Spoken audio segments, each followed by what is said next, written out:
Happy Halloween.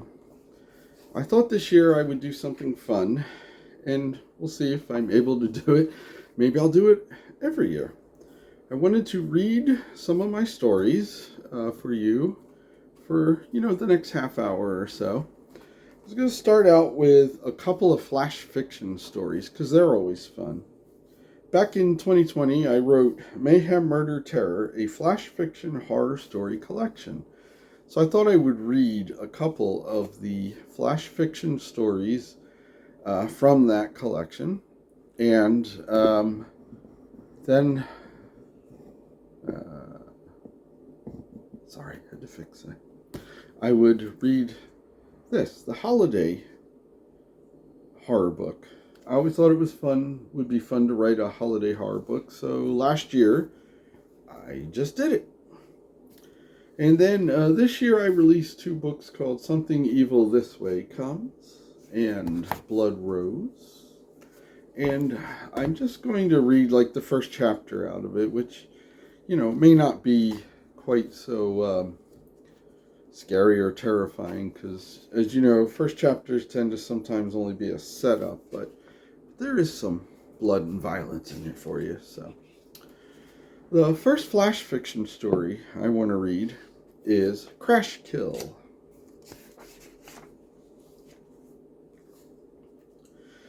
He awoke with a splitting headache. What had happened? He was having a hard time remembering much. After shaking his head a bit, things started to come back. He remembered the dog running out in front of his car. Then there was the sliding around all over the road. Have I had an accident? He thought. He tried to wipe the sweat from his forehead. Then he realized he couldn't move his hands or arms. They were tied behind his back. What the hell is going on here? He tried to shake his body, but when he did, he realized his body was all tied up. He began swinging back and forth. It felt odd. Suddenly he realized he was tied and bound and hanging upside down from the ceiling. It was dark, with just a single light in the corner. There was a dank odor, and he assumed he was in a cellar or some sort of warehouse. Where am I? How did I get here? Then he began to hear footsteps in the distance. They were getting closer with every second. He started to wiggle and move as best he could in an attempt to get out of his current situation, but it was no good. He was trapped. Before he knew it, a man dressed all in black with a bag over his head was standing right over him. He noticed the large knife he held in his hand. "What do you want?" he asked. The man dressed in black remained silent. "Please, what have I done?" he begged. Still silence from his captor. "Please," he shouted. Without warning, he was stabbed in the stomach. He shouted as his body shook and swung back and forth from the power of the stab. The man in black raised the knife to attack again. "No, no, no, please stop," he shouted. He felt the knife pierce his throat and then his chest. The blood ran down his body, his face. The last thing he saw was the man pull the bag off of his head. It was his neighbor, the owner of the dog. So, if you live in the neighborhood and you know your neighbor has a dog, or any animal, I suppose, go slow, because you never know whether you'll end up in your neighbor's basement, hanging upside down, because you ran over his dog. Now, the next story I want to do is called We Are All Infected. And again, I wrote this story in 2020, so of course, I suppose I was thinking about we are all infected. The subway screeched to a halt. Rachel waited for the doors to open, then stepped into the packed car. There was an empty seat next to a well-dressed man. She took the seat. As everyone else in the New York subway, she paid no attention to her surroundings. She focused on her phone, looking at her friends' posts on social media, trying to keep to herself. She, like so many others, had no desire to speak to anyone on the subway. She wanted to be isolated from those around her. The man next to her moved in his seat and bumped her. She ignored it, not wanting to have to speak to him. Instead, she continued to scroll through the various social media accounts as the subway sped to its next stop. The train began to slow. As it arrived at its next stop, Rachel didn't lift her head. From her phone, the doors opened, but no one entered the subway car. Rachel began to feel breathing on her neck. She became fearful. Slowly, she turned to look at the man next to her. His eyes were red, dark red, blood red. He leaned into her. His face was so close to her. They were nearly touching noses. He said, We all have it here. We are all infected. In horror, Rachel stood up and began to back away from the man. She looked around at the others in the subway car. They all had the same red color in their eyes. She continued to back away as the infected moved towards her. Then she bumped up against something. Slowly, she turned to see. She was up against a tall man, his eyes red, and his smile showed bloody teeth. Rachel screamed as she realized she was surrounded by the infected. She searched for an opening to get out of the subway car, but there seemed no way out.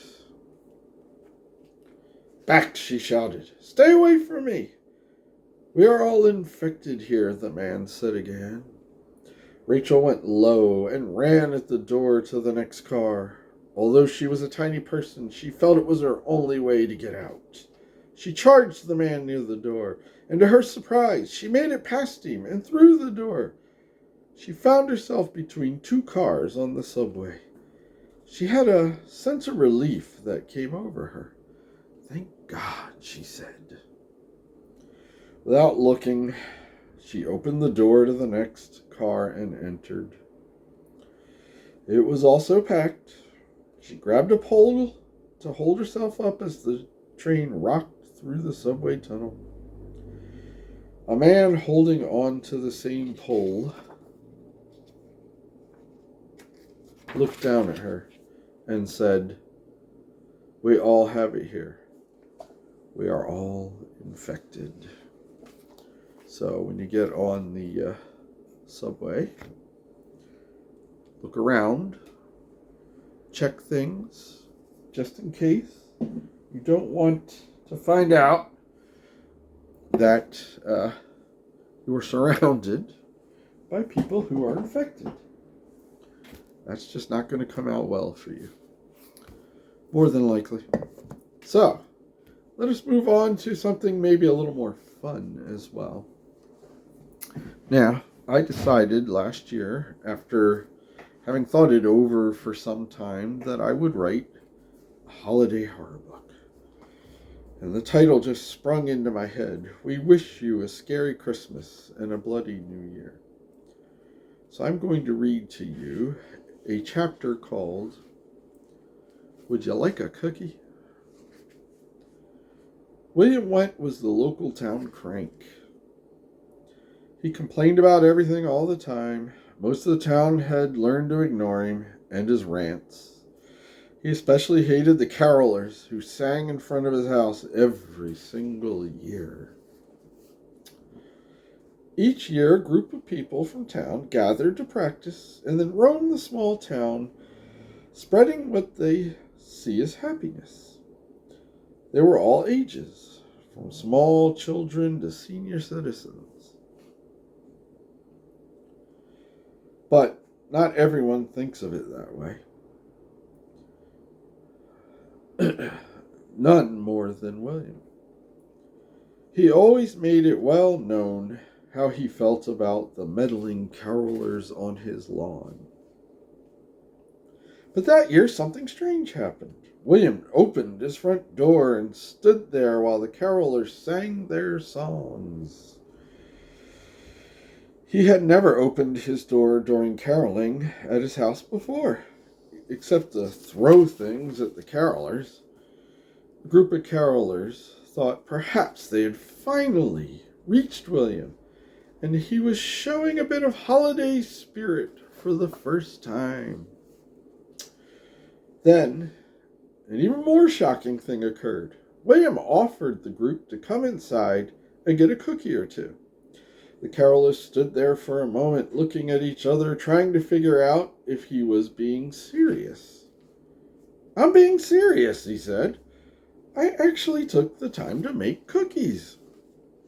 "Are you sure?" Marion Ebbing asked. She was the leader of the group. At 80 years old, she had been leading the carolers every holiday season for nearly 20 years. The carolers decided to take him up on his hospitality. They climbed the porch and entered the front door. Although some of them were suspicious of William, they set that aside in the hope they had done something near to a miracle. As they all entered, they could see a set of cookies sitting on William's dining room table.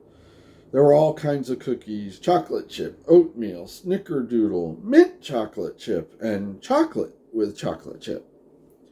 "Well," Marion said, "isn't this nice?" "I even have some milk if you would like," William said. "Yes, please," many of the children said. "Well, okay then," William said as he brought the milk out to the kids. He stood there watching all the carolers with a wry smile on his face. He knew what was going to happen to them as soon as they walked out his door after dining on his cookies. What his guests did not know was he had prepared those cookies with a special ingredient. William knew that at some time during the season, he would have to deal with those tiring carolers he dreaded so much. He knew he had some rat poison left from that summer when he would always have to deal with the rodents in his house. Staring at it a week before, he formulated a plan to get rid of his tormentors once and for all. As he prepared the cookies, he made sure to add in a liberal amount of his rat poison. While working on those special cookies, he thought to himself that he was going to finally have a peaceful Christmas. "Oh, what a wonderful Christmas this will be," he said to himself. He also knew he would have to be nice to those rotten carolers in order to get them into his house and get them to eat those cookies. He spent a whole week practicing his smile and trying to be disarming and present and happy-faced. "Ugh," he would say to himself while practicing. "What a pain." Now he stood there reveling to himself as he watched the group assembled in his dining room, stuffing those cookies into their mouths. The only itch of fear he had was whether he had planned out how much rat poison correctly. He didn't want them dropping dead in his dining room. He was hoping they would make it out of his house before dropping dead. "Hope they drop in the snow, not in my dining room," he thought. The assembled group laughed and sang while eating the rat poison cookies as though they had not a care in the world. They were basked in the glow of having changed the heart of a Scrooge of an old man. "This has been wonderful," Marion said. "Thank you for this, but we have to get out. out there and get to the rest of town. "Oh, yes, of course you do," William said. He was thankful that they were leaving while still upright. The group said their goodbyes as they headed out of the house, out onto the street. They went singing towards William's neighbor's house. They sang for about 2 minutes before the first person began to throw up. It was one of the children. She couldn't stop, and in no time had become unconscious. "What's going on?" Marion said with a fear in her voice. At that minute, 2 more people began getting sick and dropped to the ground. Then another and another, until just about everyone was doubled over in the fetal position on the ground. Marion looked around at the carolers, all fading fast. She realized she was the only one who did not eat any of the cookies because of her diabetes. She looked up at William's house and saw him looking out the window at them with a huge smile on his face. "What was in those cookies?" Marion shouted at William. He just laughed at her and then moved away from the window and turned out his dining room light. He was satisfied with his accomplishment. He had gotten rid of his annoyance once and for all. So be careful when you're caroling. Somebody might invite you inside, and if you didn't really know for sure you had changed their heart, you may end up eating poisoned cookies. That would be no fun. Now, earlier this year, in April, I released a book called Something Evil This Way Comes. And so I'm just going to read the first chapter so you get sort of a feel of the book. And obviously you can get it at virtually any bookstore, or if you want to go on the Zon. Not that I'm here to promote that. Chapter 1. The thunder and lightning cracked the sky and lit up the entire town of Bridgetown. The storm rolled in quickly. There was no lead up, no warning from the weather forecast. It was just there, like it had come out of nowhere. The wind howled, shaking houses and ripping shingles and siding from the older ones in town. The thunder sounded like a train rumbling through everyone's homes, causing children and many adults alike to crawl beneath the blankets of their beds, trembling in fear. The rain began to fall in a torrent all across the town. Streetlights flickered as the power fluctuated. The same can be said for the lights and the lamps in the homes where people were still awake. The bright light of the lightning flashed through the windows, vibrating from the wind. Rocky sat in her ambulance at the rescue station. She was sure there would be an emergency call. There were always a couple of yahoos driving in the storm with reckless abandon. They drove as if it was a dry and calm night, disregarding the danger of the slick streets. The car sped past the station. "First asshole of the night," Rocky said. "Wonder how long it'll be before I get called out for that one." Rocky had lived in Bridgetown her whole life. When she was younger, she had desperately wanted to leave the small town in the New Jersey side of the Delaware Water Gap on the far northeast corner of the state. Then her father became sick, and she stayed to help care for him and help her mother get by. She kept telling herself she would leave when things got settled down. Yet, here she was, still in that little one traffic light town she hated so much. Next door to the rescue station sat the town hall, where Mayor John Colton had just arrived from home As soon as the storm had started, he put on his raincoat, ran out the front door, yelling to his wife that he needed to head out and coordinate the storm response. He could tell this storm was a doozy, and he would be needed. John Colton was not just the mayor, he was also the fire chief at that tiny volunteer firehouse. He owned the local used car business. Was paid very little for his mayoral position, not enough to live on, so he used the car business. So the used car business was necessary to pay the bills. He figured being a politician and a used car salesman required the same skills. He believed the two careers went hand in hand.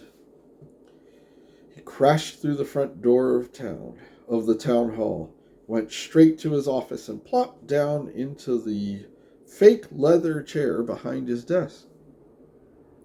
He looked out the window and could see Rocky sitting in the ambulance. Like most of the people in Bridgetown, he felt sorry for her. He felt there was more she could do with her life than being an EMT and ambulance driver in that small backwater town. But at the same time, he had great respect for what she had done for her parents, especially her mother. As he stared out at the ambulance, he noticed a fog begin to roll in. The fog had an eerie look to it. There was a green hue shining around the edges of the gray and white color of the fog. The longer he looked at it, the greener it became. "That's odd," John said to himself. "Must have something to do with the electrical spikes." The fog began to swirl in the wind. It looked to John like it was making forms.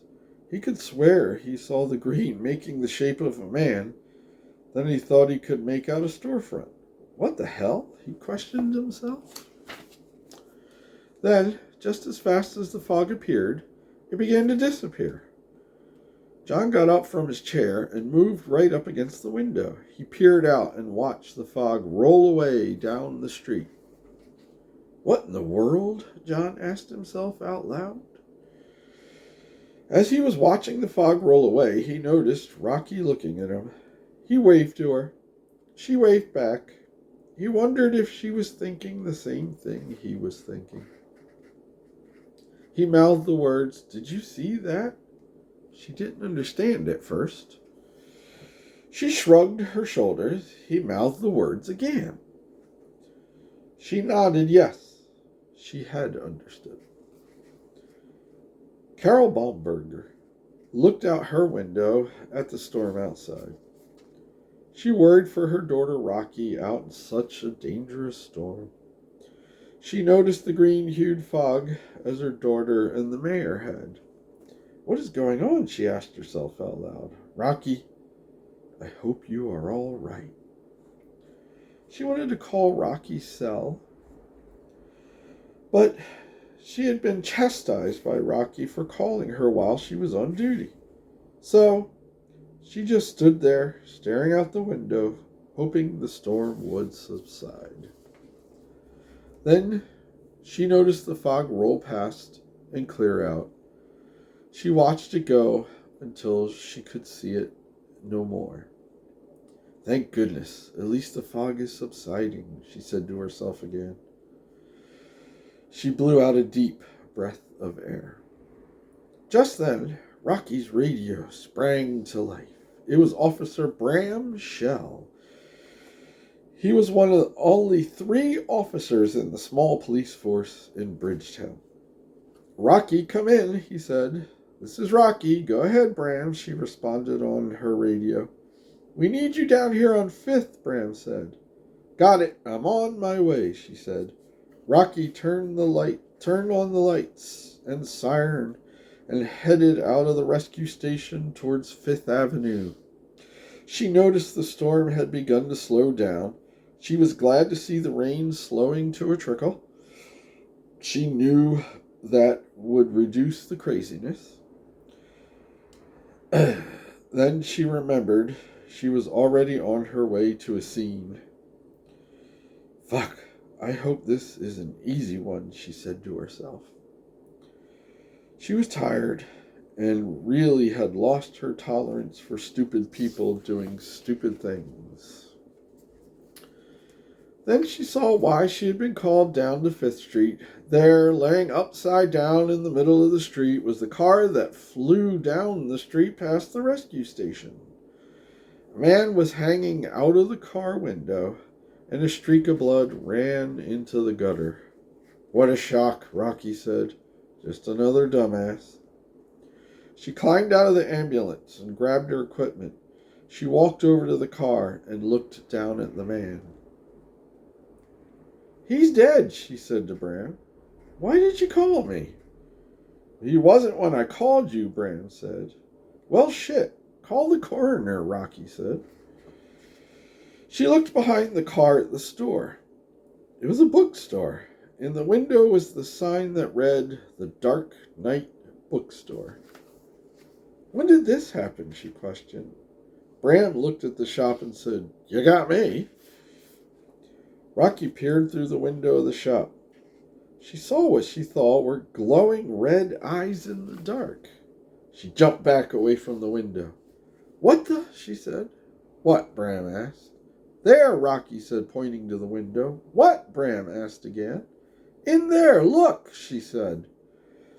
Bram went over to the window and peered inside. He saw nothing but darkness. What? He asked a third time.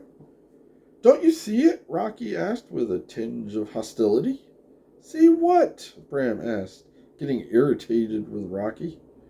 The red eyes, Rocky shouted. What are you talking about? Bram asked. I don't see anything.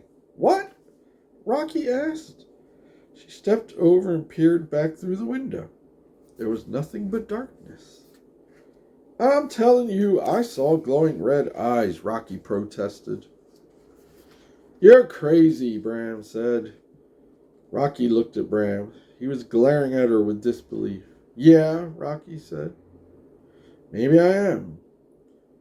She backed away from the window, looked back down at the man hanging through his car window.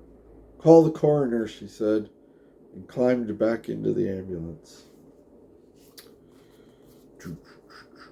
So suddenly, a fog rolls in. A lightning storm. A green hue that looks like, well, a man in a bookstore. And then suddenly, a bookstore appears that was never there. Wow. Must be a demon. Because it is. Now, the newest book, the book that just came out in September, is called Blood Rose. And it's a ghost story, but a ghost revenge story. So, you know,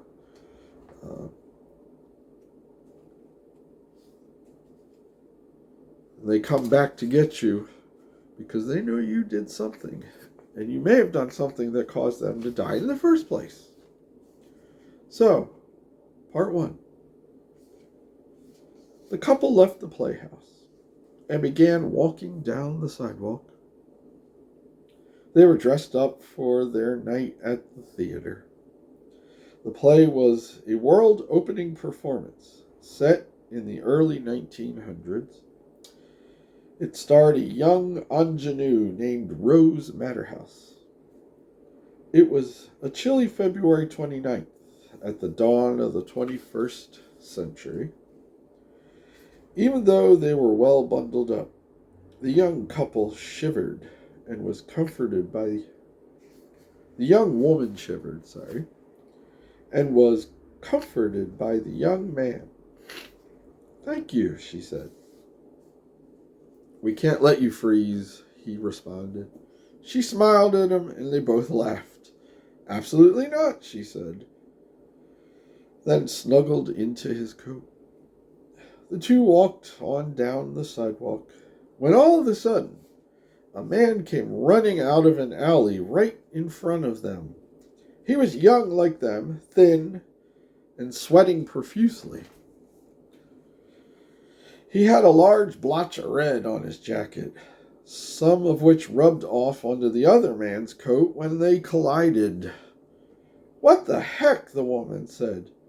She helped her boyfriend up as the other man ran off into the night. "What's that?" she asked, pointing to the red spots on his jacket. "I don't know," he said. When he touched the spots, he realized it was blood. "Blood?" the woman asked. "Yeah, I'm pretty sure of it," he said. "Oh my God," she said. The two walked over to the alley. They peered down it through the darkness. There, they saw another young man, covered in blood just as the first man, standing over something. "Hey, what are you doing?" they yelled into the alley. The young man whipped around and looked at the couple. He was clearly afraid. Whether he was afraid of what had happened or that he had been caught at the scene was unclear. But he immediately took off in a run down the other end of the alley and exited around the corner. The couple walked cautiously down the alley to the spot where the blood-covered man had been standing. There they came across a woman's body. At first they just stared at her. Her body was broken and bloody. Her white shirt was covered in red, and she had a blood-covered rose in her unusual hairstyle. They realized who they were looking at. Her Gibson hairstyle, popular in the early 1900s when the play had been set, gave away that she was the actress in the play they had just attended. "It's her," the woman said to her boyfriend. I know, he said. "Quick, call the police," she said. He pulled his cell phone out of his jacket pocket and dialed 911. The police answered. He gave them the story as best he could. In 10 or 15 minutes, there was the sound of sirens, followed by the lights of a patrol car shining down the alley. Go to a play. Enjoy yourself. Walk down the street. Get bumped by somebody running out of a alleyway and find yourself in the middle of a crime. I gotta say, it seems like something that would happen to me. So I thought it made a great opening for a book. Well, I hope you liked some of, most of, or at least a little of what I read to you tonight. I also hope you have a great Halloween.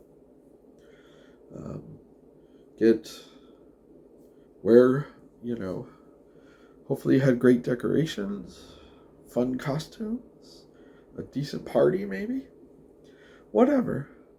So happy Halloween, and let's hope we have a great Halloween next year too. Goodbye.